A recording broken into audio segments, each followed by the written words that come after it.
Je vous invite à un temps de prière avant qu'on aille dans le message ce matin, afin que Dieu dispose nos cœurs. Seigneur mon Dieu, Seigneur, on veut te dire merci pour toutes choses, Seigneur. On veut te dire merci pour qui tu es avant tout, Seigneur. Mais Seigneur, on ne peut pas aussi, Seigneur, ne pas te dire merci pour ce que tu fais. Tu fais tellement de choses pour nous, Seigneur. Même quand tu nous redresses, tu fais quelque chose de bon, Seigneur.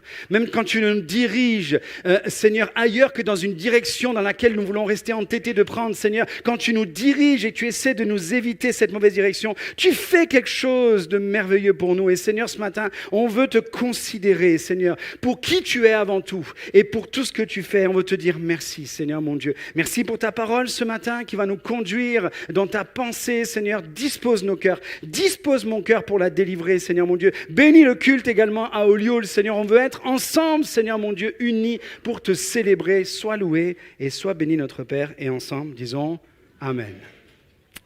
Amen.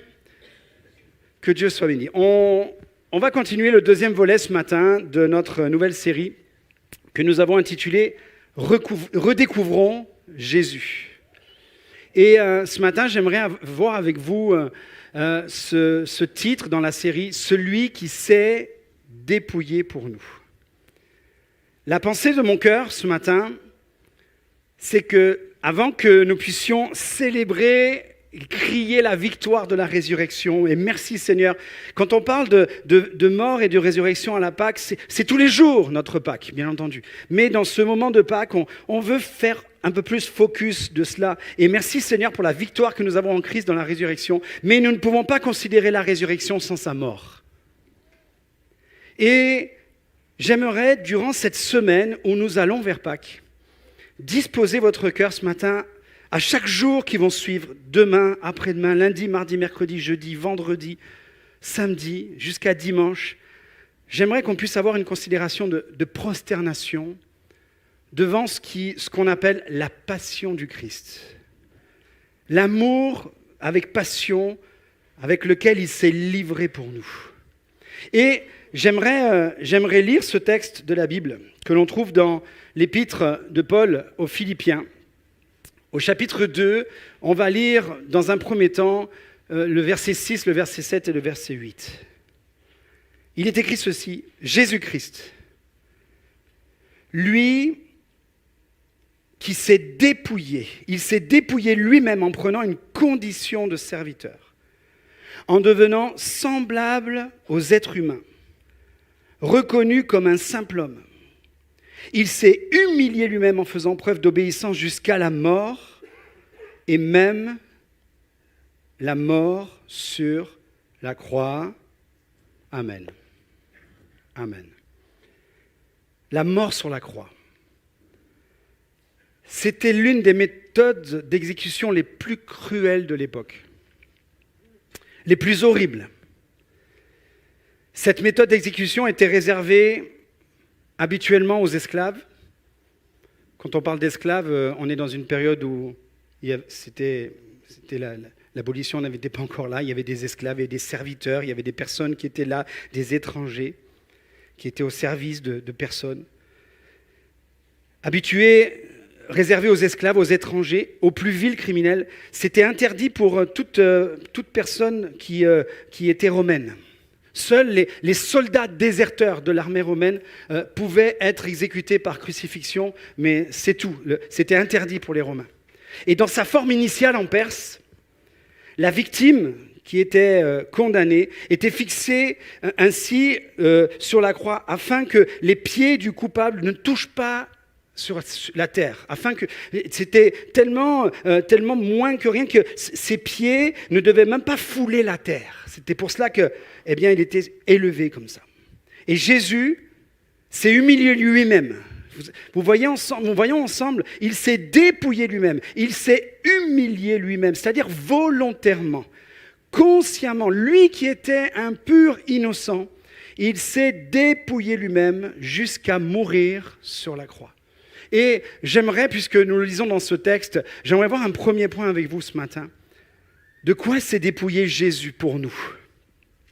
Il s'est dépouillé de sa gloire céleste pour nous rejoindre. Philippiens 2,6, il n'a pas regardé à son égalité avec Dieu en devenant semblable aux êtres humains. Jésus-Christ s'est dépouillé avant que nous nous tournions vers lui. Il avait déjà donné sa vie. Il s'est dépouillé de sa gloire. Il est venu sur terre. Alors que nous étions encore pécheurs, alors que nous étions encore blasphémateurs, alors que nous ne méritions rien, il s'est dépouillé pour nous par amour. Et le premier geste qu'il fait en se dépouillant, c'est qu'il laisse sa gloire céleste. Il quitte sa gloire céleste. Il accepte de quitter la gloire céleste. Il accepte de quitter les anges qui sont à son service. Il accepte de quitter son trône. Et il s'incarne dans l'humilité, en devenant homme, en revêtant la chair et le sang. Il va naître dans une étable.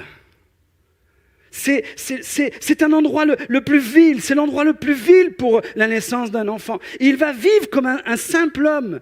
Il est dit que sa vie va être sans éclat, sans beauté. Il n'y aura rien de tralala, excusez-moi l'expression. Il est devenu vulnérable, sujet à la fatigue, sujet à la faim, sujet à la douleur. Il était totalement Dieu, mais aussi totalement homme. Il est allé jusqu'au plus bas pour nous élever jusqu'au plus haut. Et j'aimerais qu'on puisse considérer cela ce matin. Peut-être tu viens pour la première fois et tu n'as pas encore considéré ces choses. Peut-être tu viens depuis 72 ans. Notre doyenne de l'Église en tant que baptême a 72 ans. Elle est là ce matin. Et eh bien, au bout de 72 ans, quand je discute avec notre sœur, il y a ce moment où elle est encore émerveillée de l'amour de Dieu. Et quel que soit le degré de foi, que ce matin nous puissions être émerveillés encore de ce que Jésus s'est abaissé au plus bas pour que nous soyons élevés au plus haut. Jésus n'est pas un niveau à atteindre, car lui-même est venu au niveau le plus inférieur de tout homme et de toute femme. Et j'aime ce texte particulièrement de 2 Corinthiens au chapitre 8, verset 9, où il est écrit « En effet, vous connaissez la grâce de notre Seigneur Jésus-Christ, et si vous ne la connaissez pas, eh bien on vous donne un exemple ce matin, on vous donne une description. Jésus-Christ, pour vous, il s'est fait pauvre alors qu'il était riche, afin que par sa pauvreté, vous soyez enrichis. » Jésus-Christ s'est abaissé, a quitté sa gloire céleste pour nous rejoindre. Jésus-Christ, il est écrit également, et nous voyons cela ce matin dans mon deuxième point, il s'est dépouillé de sa fierté humaine. En tant que pleinement homme, il s'est dépouillé de sa fierté humaine pour établir, et bien sûr si je parle d'établir, nous pouvons voir aussi un rétablir, pour établir notre dignité. Permettez-moi de voir avec vous cet exemple où nous sommes à la veille de sa crucifixion. Et c'est important, si là nous sommes à la veille de sa crucifixion, c'est important que peut-être pendant une semaine, avant qu'on aille fêter Pâques, avant qu'on aille considérer Pâques, que nous puissions considérer chaque jour cette dernière soirée avant que Jésus ne soit exécuté, pendant le repas de la Pâques.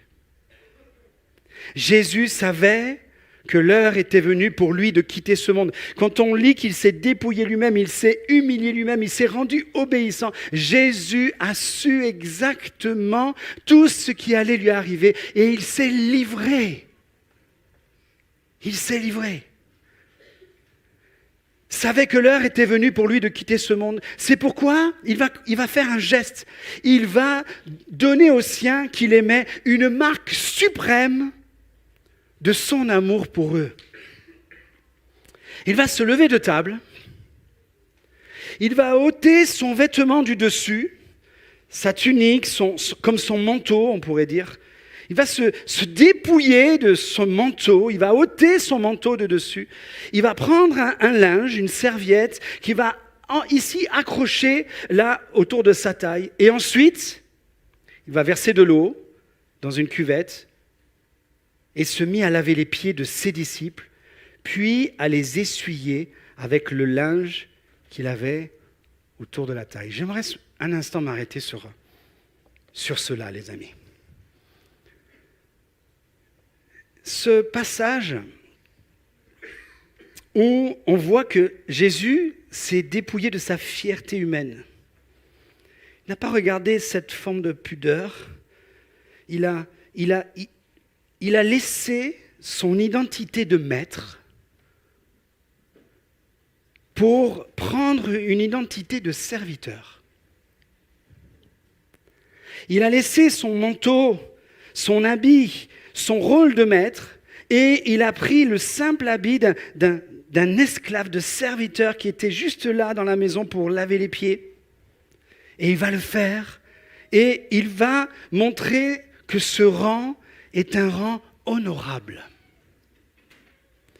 On a Pierre, quand il vient à Pierre le fougueux, Pierre l'apôtre, quand Jésus va lui laver les pieds, il dit « Quoi, toi Seigneur, tu me laves les pieds ?»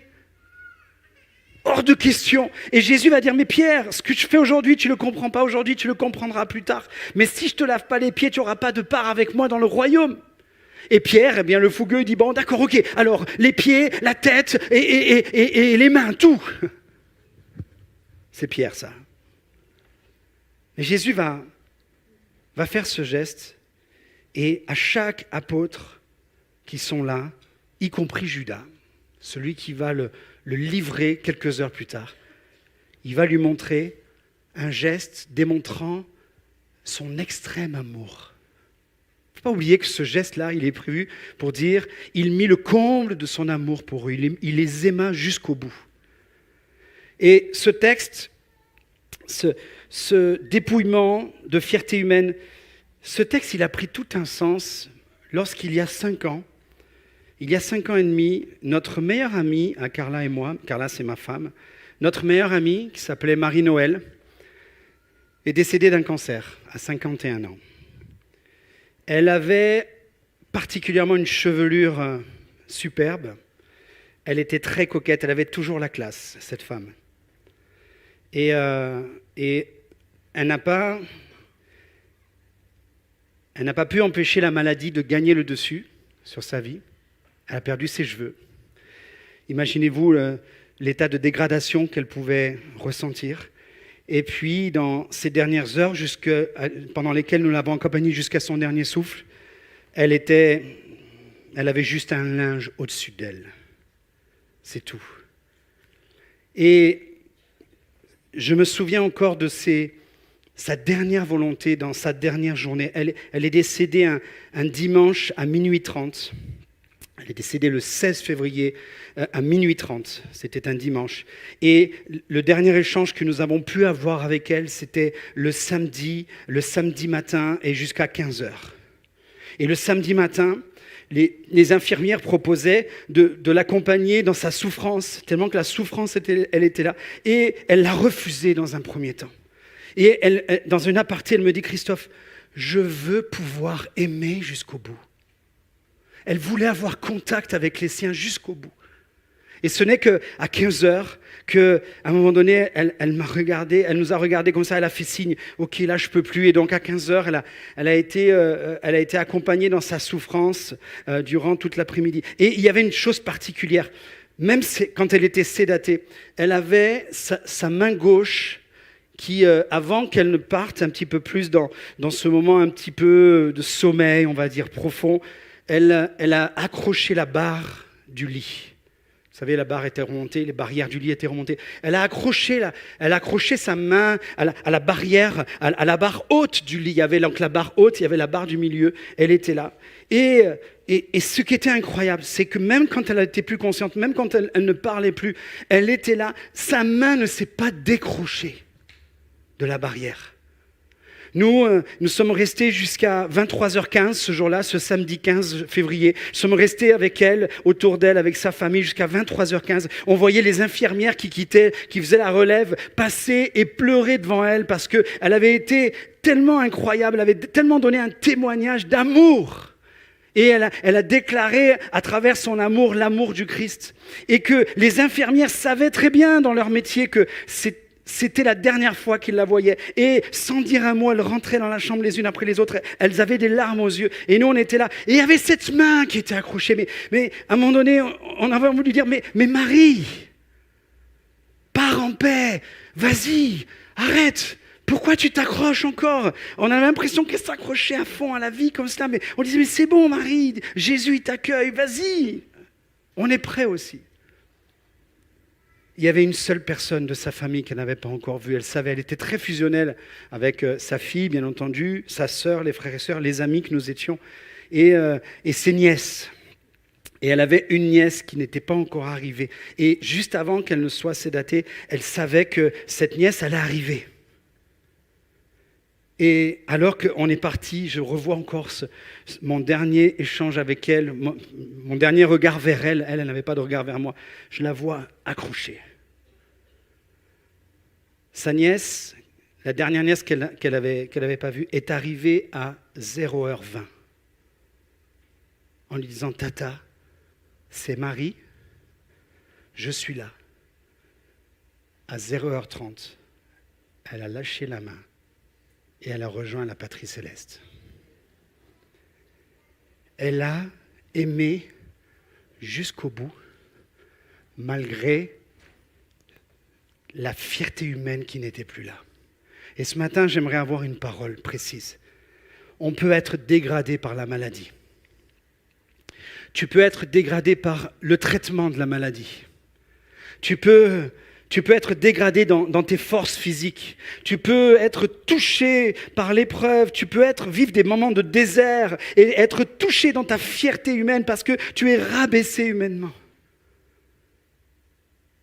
On peut avoir des personnes qui avaient une identité dans la vie et qui du jour au lendemain ont tout perdu et ont été dégradées à devoir vivre dans la rue.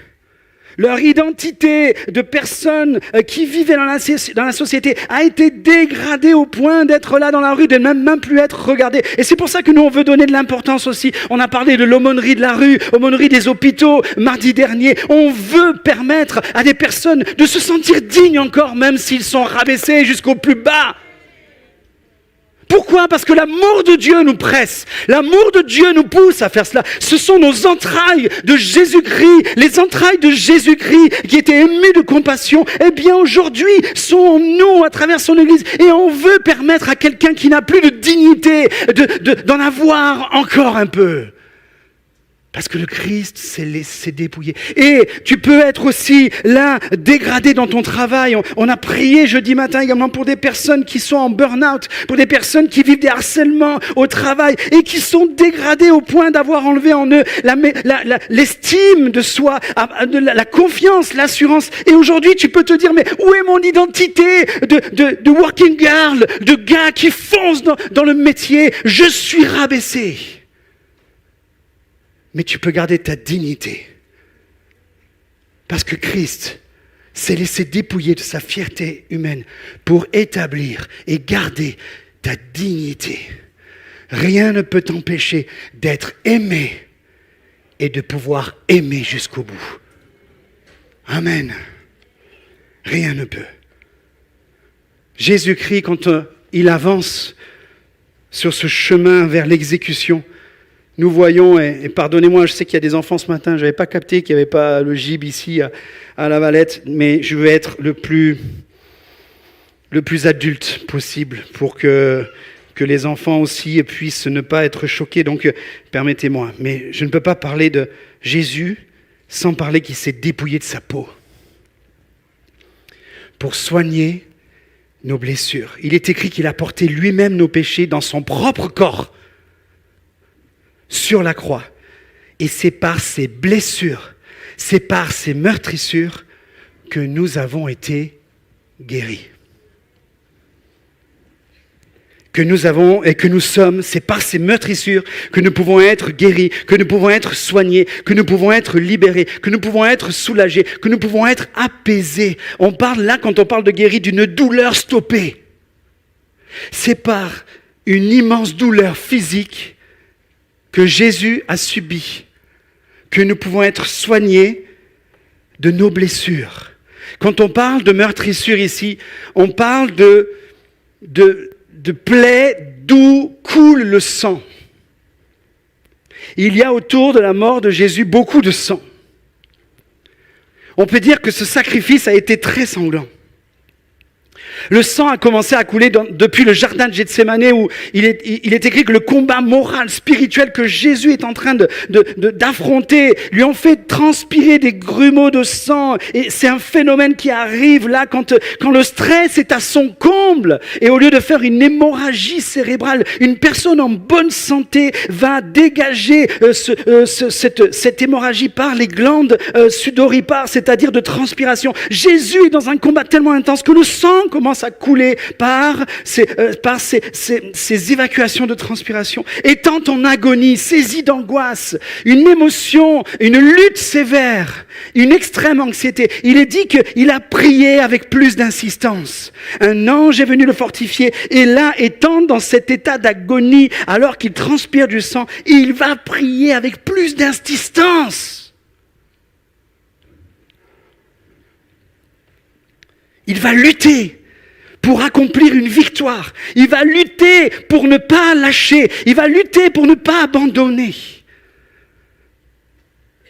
Et alors qu'il va être arrêté quelques heures, peut-être minutes plus tard, voilà que le sang va continuer à couler avec les premiers coups de poing qu'il va recevoir. Des soldats qui l'arrêtent, où là, sans ménagement, il y avait plus aucune sensibilité. Jésus a commencé à être frappé au visage. Le sang a coulé de sa peau. Ensuite, il a vécu la flagellation, et je veux pas trop rentrer dans les détails, parce que je veux pas choquer les enfants, mais adultes, considérez les choses, s'il vous plaît. Tout son dos et probablement son torse et ses jambes ont été lacérés par une forme de flagellation violente. Et on pourrait presque apercevoir et penser que ça a été un bonus que les autres n'ont pas vécu. Parce que quand on regarde un petit peu le déroulement chronologique de l'arrestation de Jésus, on voit dans un premier temps que Pilate ne veut pas le condamner. Il trouve pas en lui quelque chose de valable pour qu'il soit condamné à mort. Et donc, probablement que Pilate, a ordonné que Jésus soit flagellé pour pouvoir éviter qu'il ne meure. Et je me laisse supposer, ça ne demeure qu'une supposition, mais c'est une réflexion que je vous adresse ce matin. Je me permets de vous adresser ma réflexion. Les autres brigands qui vont être crucifiés avec Jésus, ils vont vivre le même châtiment que Jésus, c'est-à-dire ils vont mourir par la crucifixion. C'est-à-dire qu'il était prévu 3 personnes et au lieu que pour que Jésus soit crucifié, un autre a dû être libéré. Alors, il y a presque encore une autre prédication à faire là-dessus, mais je vais rester concentré. Les autres brigands, quand on regarde bien dans les évangiles, il est dit que les deux, ils ont insulté Jésus au départ. Les deux, il y en a un qui est revenu après. C'est pas le sujet ce matin. Vous pourrez relire toutes les fins des évangiles pour voir tout cela. Mais en fait, les deux l'insultent, les deux se moquent de lui, et il semble que les deux autres soient un peu plus en forme physique que Jésus. Parce que probablement les deux n'ont pas vécu la correction que Jésus a vécue avant. La flagellation qui a lacéré son corps. Parce que pour que Jésus n'arrive pas à porter la partie horizontale de la croix où il s'est écroulé, où il a fallu qu'un homme du nom de Simon de Cyrène porte sa croix, les autres, ils étaient là aussi. Ils ont eu la force d'aller jusqu'au bout. Mais on peut comprendre que si Jésus est lacéré de dos, d'épaules, etc., on peut comprendre qu'il n'avait plus la force physique et que les douleurs étaient tellement intenses que peut-être qu'il s'est évanoui là, à ce moment-là. Mais la mission du soldat qui avait été ordonnée par Pilate, c'était « il faut qu'il soit crucifié ». Il ne fallait pas que cette mission arrive avant. Et probablement là, pour qu'on demande à quelqu'un de porter la croix pour que Jésus aille jusqu'au bout, c'est que Jésus est dans un état de faiblesse dont les autres ne sont pas encore. Et je crois que cet état de faiblesse, c'est cette flagellation qui l'a dépouillé de sa peau. Permettez-moi, pardonnez-moi, mais c'est quand même écrit dans la parole de Dieu. Ésaïe, chapitre 52, verset 14, par rapport prophétiquement aux souffrances de Christ, il est dit que beaucoup ont été horrifiés tellement son visage était défiguré et tant son apparence n'avait plus rien d'humain. C'est pas de la fiction, ça, les amis.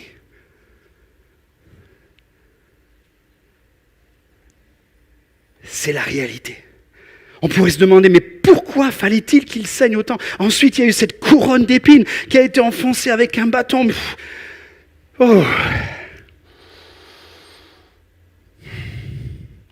Pourquoi fallait-il qu'il saigne autant ? Ne pouvait-il pas mourir plus paisiblement ? Non. Il ne pouvait pas. Car en acceptant de donner sa vie, de se dépouiller lui-même et de s'humilier lui-même en obéissant jusqu'à la mort infâme de la croix, il a accepté de se donner pour nous purifier. La Bible déclare que c'est le sang de Jésus. C'est le sang de Jésus qui nous purifie. La Bible déclare que d'après la loi, tout est purifié avec du sang. Et sans effusion de sang, sans sang qui est versé, il n'y a pas de pardon. Jésus s'est laissé mutiler pour toi. Seule son effusion de sang est efficace. Pas besoin, plus besoin de devoir te mutiler toi pour calmer ta douleur, pour apaiser peut-être une culpabilité, pour peut-être évacuer une souffrance. Des personnes qui se mutilent aujourd'hui, il y a toute forme de scarification. Jésus s'est dépouillé de sa peau pour que tu sois soigné de toutes tes blessures. Amen.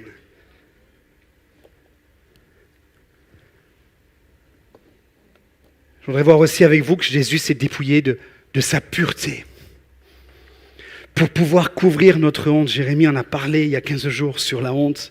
Il a pris notre honte, celui qui a pris sur lui notre honte. Et il est écrit qu'il a enduré la mort. On est dans Hébreux 12, vous voyez là, c'est bien de voir que la mort de Jésus, on a lu dans Ésaïe prophétiquement, on voit aussi un passage dans Hébreux qui parle de la mort de Jésus. Il n'y a pas seulement dans les évangiles.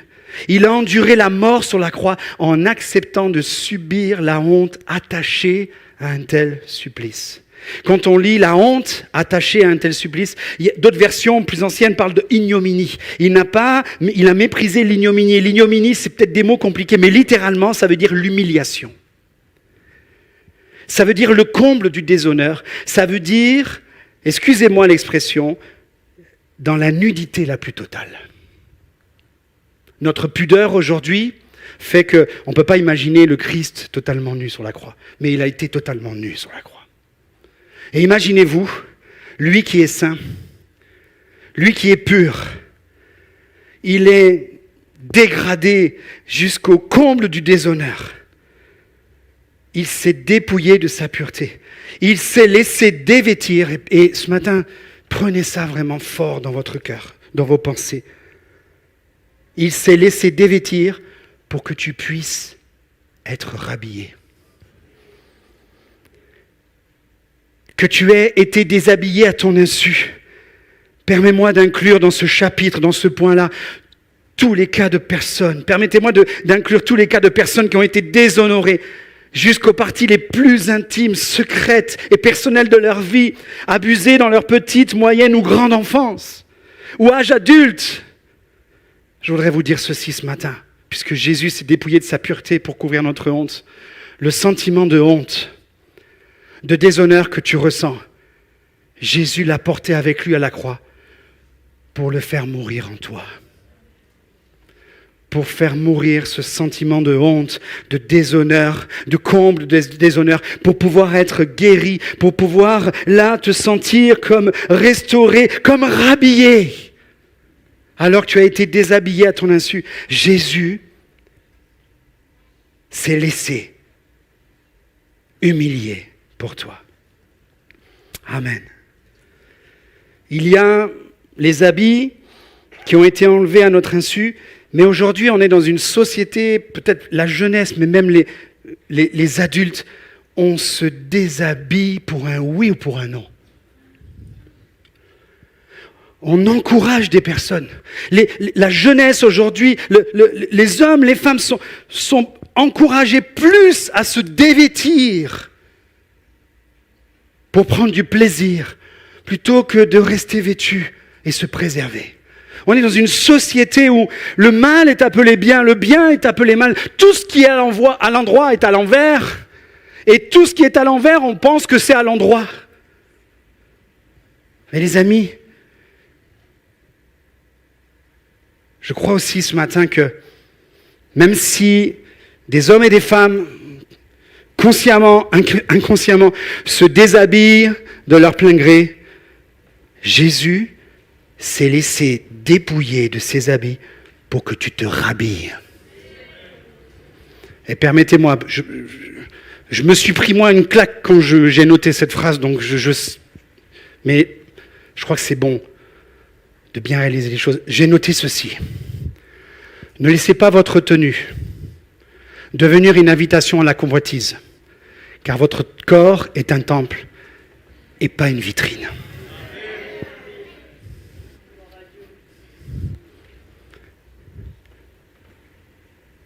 Ne laissez pas votre tenue devenir une invitation à la convoitise. Ne laissez pas votre tenue donner envie d'être enlevé jusqu'au bout par le désir de vous laisser posséder. Votre corps doit être un temple et non pas une vitrine.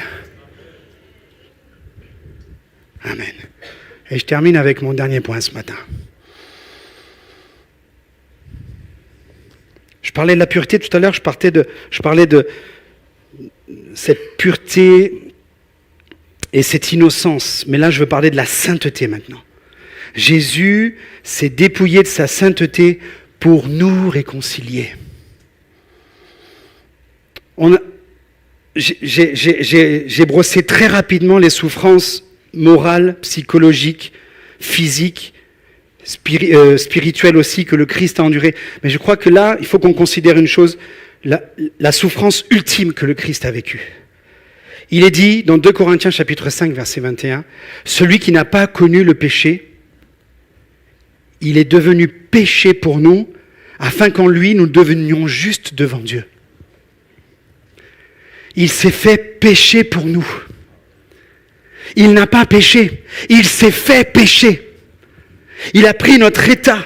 Il a pris l'état de l'homme qui est dans le péché, qui est privé de la gloire de Dieu. Imaginez-vous cela, lui le seul juste, celui qui n'avait jamais péché.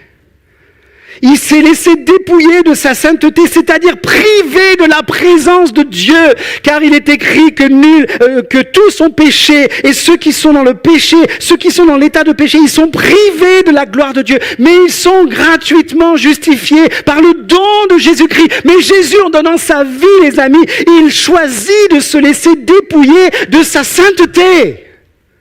Il choisit d'aller être privé de la présence de Dieu. Il s'est laissé dépouiller de la présence et de l'amour du Père pour que nous y soyons accueillis et aimés.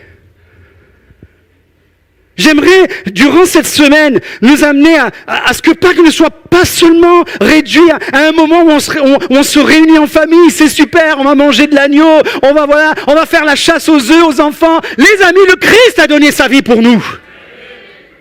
Et je crois que si, à Pâques, l'Église ne considère pas son sacrifice, qui va le considérer? Nous avons besoin de réaliser cela. Et la souffrance.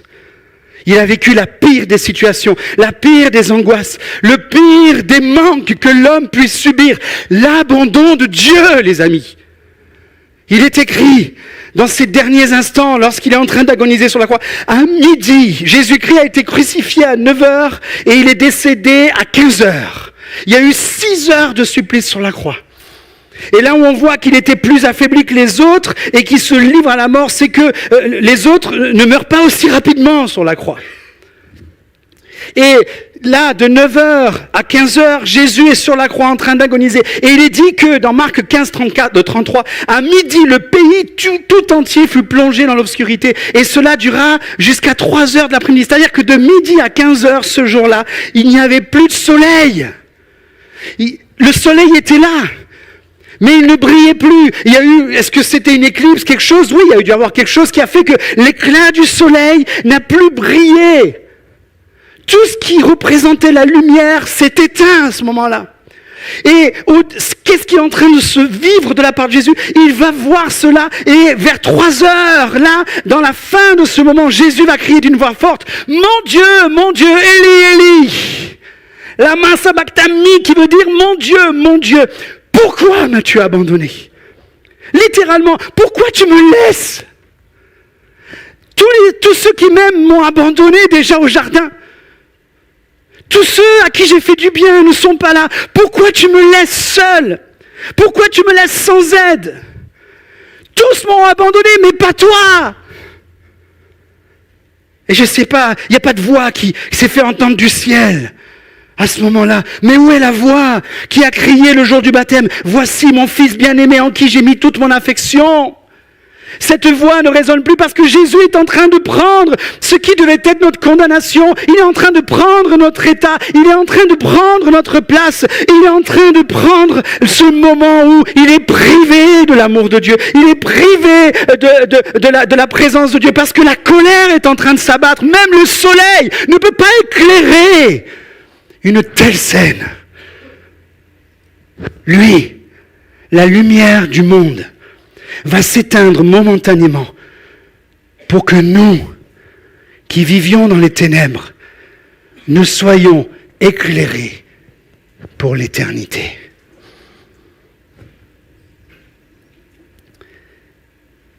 Il a porté sur lui la colère de Dieu. Il a porté sur lui notre état. Il a porté sur lui notre châtiment. Il a porté sur lui notre condamnation. Les amis, il s'est dépouillé pour nous. Et j'ai pas envie de dire et toi, j'ai écrit et toi, mais et nous. Et nous. Merci Seigneur pour les prouesses de la technologie, de la musique sans musicien. C'est la musique qu'on met à la fin quand on a des temps de prière ici après la célébration pour ne pas faire oublier aux gens que de les se saluer dans le hall d'accueil, que des personnes ont besoin de la prière. Et je voulais aussi que les musiciens, à leur habitude, ils sont vraiment des serviteurs. Ils prennent la scène dans le backstage pour pouvoir être là et nous servir dans la musique. Mais ce matin, je voulais qu'on prenne la scène tous ensemble. Il s'est dépouillé pour nous. Et nous, que faisons-nous pour lui? Dans Colossiens chapitre 3 verset 9, il est dit que nous étions avant ce que nous étions avant, ce que vous étiez avant, avec votre façon de vivre. Vous vous en êtes dépouillés comme d'un vieux vêtement. Et comme si vous aviez mis un vêtement neuf, vous êtes devenu une personne nouvelle. Cette personne nouvelle se renouvelle sans cesse, car elle veut ressembler de plus en plus à son Créateur. Ce matin, s'il y a bien aucune intention dans mon message, c'est de vous faire culpabiliser ou de vous arrêter sur le chemin. Mais l'intention ce matin que j'ai dans mon message, c'est de réaliser à nouveau ou de réaliser aujourd'hui, si tu ne l'avais pas encore réalisé, tout ce que Christ s'est dépouillé pour que moi, je sois revêtu. Alléluia.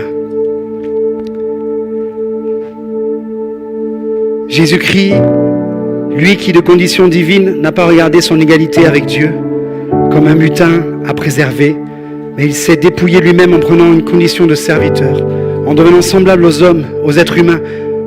Il a été reconnu comme un simple homme. Il s'est humilié lui-même en faisant preuve d'obéissance jusqu'à la mort de la croix.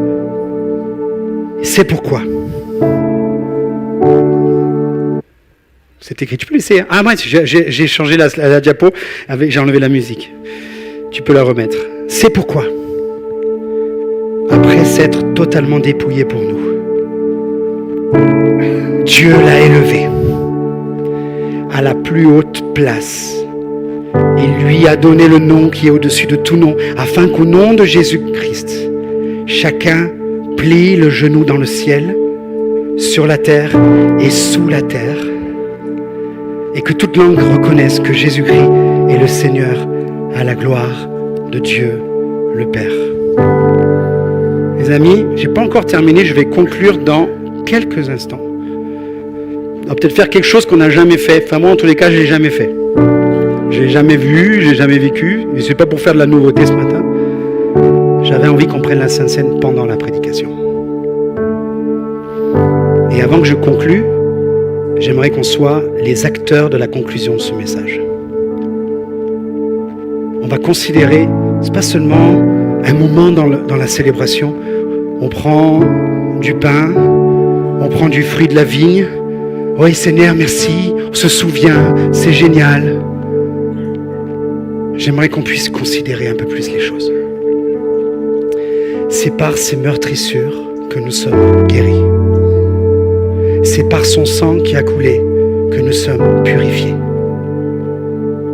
Si c'est un souvenir qui va durer 5 secondes, 5 minutes, on risque de devenir léger.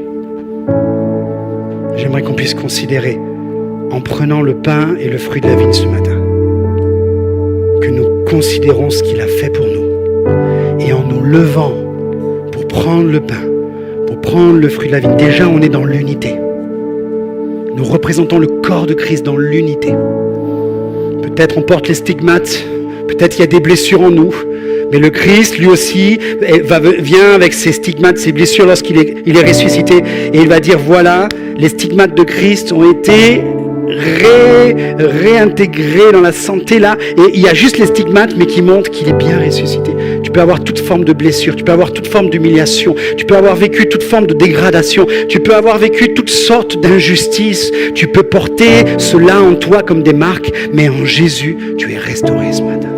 Tu peux avoir vécu toutes sortes de péchés volontairement. Tu peux être dégradé. Là, tu peux être souillé et avoir vécu toutes choses. Mais ce matin, tu as été, dépouillé de ton vieux vêtement de souillure et tu as revêtu le vêtement neuf de Jésus-Christ qui, lui, s'est dépouillé pour que tu sois revêtu. Et les amis, prendre la Sainte Seine ce matin.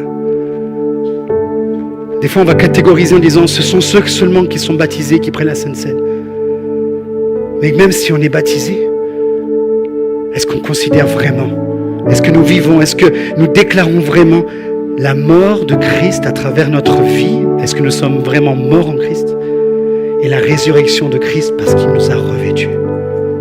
Voilà tout le sens ce matin, de faire ceci en mémoire de ce qu'il a accompli, jusqu'à ce qu'il revienne. Unis de cœur, unis de corps, on est dans le même lieu. Mais vraiment en ne regardant que lui et lui seul. Et les amis, j'aimerais qu'on conclue ce message ensemble en prenant le pain et le fruit de la vigne et que nous puissions considérer ce que donc Christ s'est dépouillé et prendre au moins ce moment d'une manière sincère, avec engagement renouvelé. Amen. Alors je vous invite à vous lever. Il y a des tables en arrière et des tables en avant. Notre fonctionnement pour ceux qui viennent pour la première fois, des passages, nous venons tranquillement, solennellement, s'il vous plaît, c'est pas le moment de se dire bonjour. On prend le pain, on prend le fruit de la vigne. Les musiciens sont avec nous dans ce moment. On revient s'installer et on attend que tout le monde soit revenu pour prendre ensemble le pain et le fruit de la vigne. Et on est dans un moment où, Seigneur, oui, je renouvelle mon engagement ce matin. Je veux reconsidérer ton sacrifice, Seigneur. Seigneur, je veux vivre encore pleinement, Seigneur, ta passion, Seigneur. Et je veux que la passion que tu as eue pour moi, Seigneur, Seigneur, se transforme en une passion que j'ai pour toi, Seigneur. Seigneur Jésus, tu t'es dépouillé pour nous, Seigneur. Alléluia. Seigneur, mon Dieu, tu t'es dépouillé de ta gloire pour nous rejoindre. Seigneur, tu t'es dépouillé de ta fierté humaine pour rétablir notre dignité. Seigneur, tu t'es dépouillé, tu t'es laissé dépouiller de ta peau pour soigner nos blessures. Seigneur, tu t'es laissé dépouiller de ta pureté pour couvrir notre honte. Seigneur, tu t'es dépouillé de ta sainteté pour nous réconcilier ce matin. Seigneur, voilà pourquoi nous nous approchons et que nous voulons être sincères.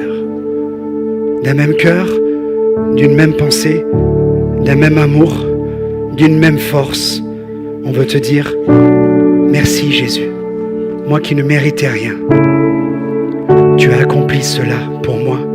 Alors ce matin, je veux juste en retour te dire merci. Il n'y a pas besoin d'autre chose ce matin que d'un merci sincère. Les amis, famille, prenons ensemble le pain et le fruit de la vigne.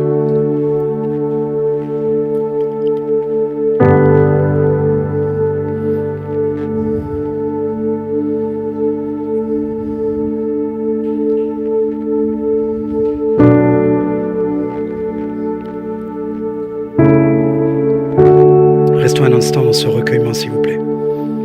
Le service pour ramasser les gobelets ne va pas passer de suite. On attendra le dernier chant pour cela, garder cela. Mais ne nous laissons pas détourner de ce moment. Seigneur, nous voulons considérer ce matin plus précisément tout ce que tu as accompli. Merci pour ces temps de repentance en ce moment dans ce lieu, Seigneur. Merci pour ces temps de réengagement, Seigneur. Merci pour ces temps de consécration, de reconsécration, Seigneur. Ils sont tout pour ta gloire, Seigneur.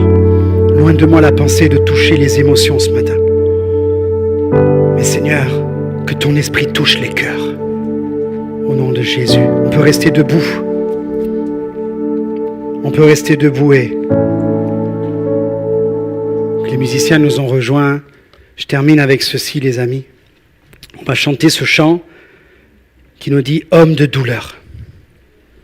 Tout ce qu'il a accompli pour nous. Et c'est debout qu'on doit le chanter, pour ceux qui peuvent dans leur santé, bien entendu. Homme de douleur. Et j'aimerais que par ce message, ce chant, on va se quitter avec ce chant ce matin, mais que nous puissions sceller ce message toute la semaine. Est-ce qu'on peut passer une semaine à considérer le sacrifice de Jésus en allant vers le week-end de Pâques? On reprendra la Sainte Seine encore dimanche prochain. Dimanche prochain, on va bien entendu célébrer la résurrection. Mais est-ce qu'on peut toute la semaine prendre un temps de mise à part pour considérer ces choses, pour méditer ces choses? Pourquoi pas aller sur la chaîne YouTube et réécouter le message ou en prendre au moins les points principaux et méditer vous-même de ce que Jésus a accompli pour nous et de ce que je dois accomplir pour lui. Les amis, il y a des peuples dans leur religion, tellement ils sont consacrés et sincères, ils sont capables de jeûner 40 jours, de ne pas manger, de ne pas boire toute une journée, que ce soit l'hiver, le printemps, l'automne ou l'été. Il y a des personnes qui, avant Pâques, vont passer 40 jours à penser à cela, ce temps qui a été appelé le carême. Il y a des temps, il y a des hommes, des femmes qui vont prendre des temps de mise à part. Les amis, est-ce qu'on ne peut pas prendre une semaine pour juste reconsidérer ces choses et affermir notre cœur, redécouvrir Jésus? C'est retomber amoureux de sa personne. Redécouvrir Jésus, c'est vivre différemment parce qu'on est marqué par son sacrifice. Redécouvrir Jésus, c'est marcher dans ses traces avec reconnaissance. Redécouvrir Jésus, c'est ne jamais oublier qu'il a été l'homme de douleur, qui s'est chargé de toutes nos douleurs, qui s'est rabaissé au niveau le plus inférieur, afin que nous passions de la douleur à la joie,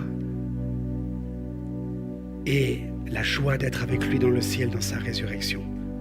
On termine ce moment, bien-aimé, comme cela, en chantant « Homme de douleur ». Il y aura un temps de prière après la célébration, après le chant.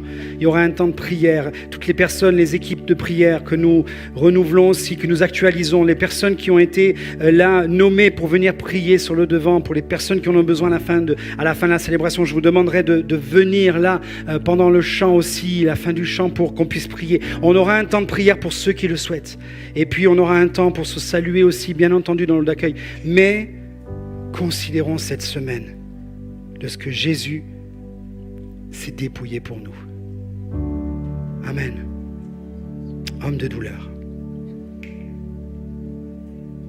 Homme de douleur, Fils de Dieu.